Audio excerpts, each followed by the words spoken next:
Hi friends, moms വീഡിയോയിലേക്ക് എൻ്റെ എല്ലാ കൂട്ടുകാർക്കും സ്വാഗതം. ഇന്ന് ഞാൻ നല്ലൊരു ഈവനിങ് സ്നാക്സിൻ്റെ റെസിപ്പി ആയിട്ടാണ് വന്നേക്കുന്നത് കേട്ടോ. അപ്പോൾ നിങ്ങൾക്ക് വീഡിയോ ഇഷ്ടപ്പെടുകയാണെങ്കിൽ ഒന്ന് ലൈക്ക് ചെയ്യാനും നിങ്ങളുടെ പ്രിയപ്പെട്ടവർക്കെല്ലാം ഒന്ന് ഷെയർ ചെയ്ത് കൊടുത്ത് എന്നെ സപ്പോർട്ട് ചെയ്യാനും, ആദ്യമായിട്ട് എൻ്റെ ചാനൽ കാണുന്ന കൂട്ടുകാർ എൻ്റെ ചാനലൊന്ന് സബ്സ്ക്രൈബ് ചെയ്യാനും, തൊട്ടടുത്തുള്ള ബെൽ ബട്ടൺ ഒന്ന് അമർത്തി ഓൾ എന്നുള്ള ഓപ്ഷൻ ഒന്ന് എനേബിൾ ചെയ്യാനും മറന്നു പോകരുതേ. എന്നാൽ നമുക്ക് വീഡിയോയിലോട്ട് പോയാലോ, വാ. അപ്പോൾ അതിനായിട്ടുള്ള സാധനമെല്ലാം ഇവിടെ എടുത്ത് വെച്ചിട്ടുണ്ട്. ഓയിൽ വറുക്കാൻ ഒരു മുട്ട വേണം.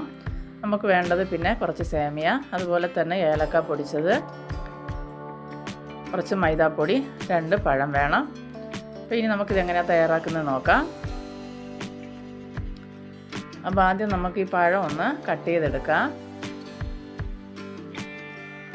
തൊലി ഒന്ന് നീക്കിയതിന് ശേഷം നമുക്കിതുപോലെ ഒന്ന് ചരിച്ചൊന്ന് കട്ട് ചെയ്തെടുത്താൽ മതി. ഇതുപോലെ ഇനി ഇല്ല നീളത്തിന് ചെറിയ പീസായിട്ട് മുറിച്ചിടുന്നതാണ് നിങ്ങൾക്ക് ഇഷ്ടമെങ്കിൽ അങ്ങനെയും ചെയ്യാം കേട്ടോ. ഞാൻ എൻ്റെ ഒരു ഇഷ്ടത്തിന് ഇങ്ങനെ ചെയ്തെന്നുള്ളതേ ഉള്ളൂ. ഇതുപോലെ നമുക്ക് ഓരോ പീസും ഇതുപോലെ ഒന്ന് കട്ട് ചെയ്തെടുക്കാം. ഒത്തിരി കട്ടിയായി പോരുത്, എന്നാൽ ഒത്തിരി നൈസായും പോകരുത്. ഈ ഒരു പരുവത്തിൽ നമുക്കൊന്ന് കട്ട് ചെയ്തെടുക്കാം.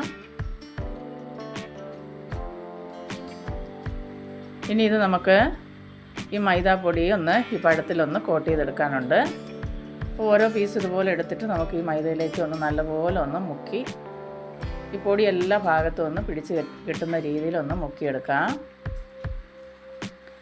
വളരെ എളുപ്പത്തിൽ ചെയ്യാൻ പറ്റിയ ഒരു സ്നാക്സ് കേട്ടോ. മാവൊന്നും കലക്കുകയോ ഒന്നും വേണ്ട. നമ്മളിത് നല്ല ടേസ്റ്റാണ് കേട്ടോ. മക്കൾക്കൊക്കെ ഒരുപാട് ഇഷ്ടപ്പെടുകയും ചെയ്യും. മക്കൾക്ക് മാത്രമല്ല, എല്ലാവരും കഴിക്കും കേട്ടോ.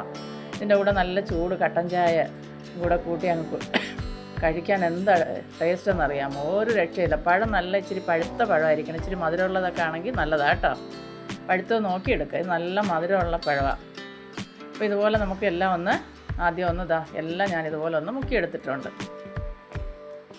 ഇതിന് മാറ്റി വെച്ചതിന് ശേഷം നമുക്ക് ഈ മുട്ട ഒരു പാത്രത്തിലേക്ക് ഒഴിക്കാം.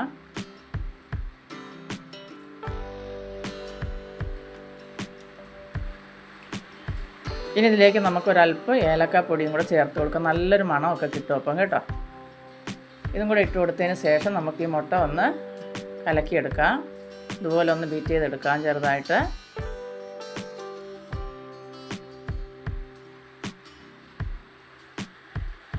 നിമിഷ നേരം കൊണ്ട് നമുക്ക് ഈ സ്നാക്സ് തയ്യാറാക്കി എടുക്കാം. അപ്പോൾ ഒരിക്കലെങ്കിലും നിങ്ങൾ ഇതുപോലെ ഒന്ന് ചെയ്ത് നോക്കാം. എളുപ്പത്തിൽ ഉണ്ടാക്കിയെടുക്കാൻ പറ്റുന്ന ഒരു റെസിപ്പി, സിമ്പിൾ റെസിപ്പി ആണെങ്കിലും നല്ല ടേസ്റ്റുമാണ് കേട്ടോ. അപ്പോൾ ഇനി നമുക്കത് ഓരോ പീസും എടുത്തിട്ട് മുട്ടയിലൊന്ന് ഇതുപോലെ ഒന്ന് മുക്കി കൊടുക്കാം. അതിന് ശേഷം നമുക്കിനി ഇത് നമ്മുടെ സേമിയയിലൊന്ന് ഇതുപോലെ ഒന്ന് കോട്ട് ചെയ്തെടുക്കാം. ഇത്രയേ ഉള്ളൂ പരിപാടി. ഇനി എണ്ണയിലിട്ട് വറുത്തെടുക്കുക. ഇത്രയേ ഉള്ളൂ. എളുപ്പത്തിൽ ഉണ്ടാക്കിയെടുക്കാം. പക്ഷേ നല്ല ടേസ്റ്റ് ആയിട്ടോ. അപ്പോൾ ഇതിലിങ്ങനെ മുക്കിയെടുക്കുമ്പോൾ ഇത് നല്ലതുപോലെ മൊരിഞ്ഞിട്ട് കരികരാന്ന് നമുക്ക് ചവയ്ക്കാനും കിട്ടും. നല്ല രസമാണ് കഴിക്കാൻ. അപ്പോൾ നിങ്ങൾ ഇതൊന്ന് ചെയ്ത് നോക്കണം. അപ്പോൾ ഓരോന്നും ഞാൻ ഇതുപോലെ ഒന്ന് മുക്കിയെടുത്തതിന് ശേഷം ഒന്നിച്ചാണ് വറുത്തെടുക്കുന്നത് കേട്ടോ. രണ്ട് ട്രിപ്പായിട്ടാണ് ഞാനിത് വറുത്തെടുക്കുന്നത്.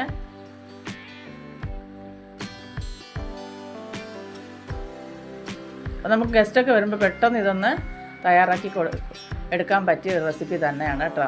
പഴം വീട്ടിലുണ്ടെങ്കിൽ സേമിയൊക്കെ മിക്കവാറും എല്ലാ വീടുകളിലും കാണുമല്ലോ. അപ്പോൾ ഇതാ എണ്ണ നല്ലപോലെ ചൂടായതിന് ശേഷം നമുക്ക് ഇതിട്ട് കൊടുത്താൽ മതിയാവും.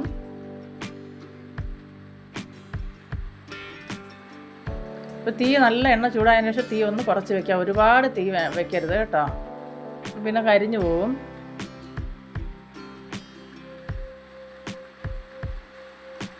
ഇതെല്ലാം ഇതുപോലെ ഒന്ന് ഇട്ട് കൊടുത്തതിന് ശേഷം നമുക്ക് തിരിച്ചും മറിച്ചും ഇട്ട് ഒന്ന് മൂപ്പിച്ചെടുത്താൽ മതി. നല്ലപോലെ ഒന്ന് മുരിഞ്ഞ് കിട്ടണം. എന്നാൽ ഒത്തിരി കരിഞ്ഞു പോകരുത്. കരിഞ്ഞു കഴിഞ്ഞാൽ അതിൻ്റെ ടേസ്റ്റ് വേറെ ആയിപ്പോകും കേട്ടോ. അതായത് നല്ലപോലെ മുരിഞ്ഞ് വന്നിട്ടുണ്ട്. നല്ലൊരു കളറായി കിട്ടിയിട്ടുണ്ട്. നല്ല മൊരിഞ്ഞ് നല്ലൊരു കളറിലായിട്ട് കിട്ടിയിട്ടുണ്ട്. അപ്പോൾ ഇനി നമുക്ക് മൊരിഞ്ഞത് നോക്കി കോരി മാറ്റാം. നല്ല ടേസ്റ്റായിട്ടുള്ള നമ്മുടെ ഒരു ഈവനിങ് സ്നാക്സാണ് കേട്ടോ.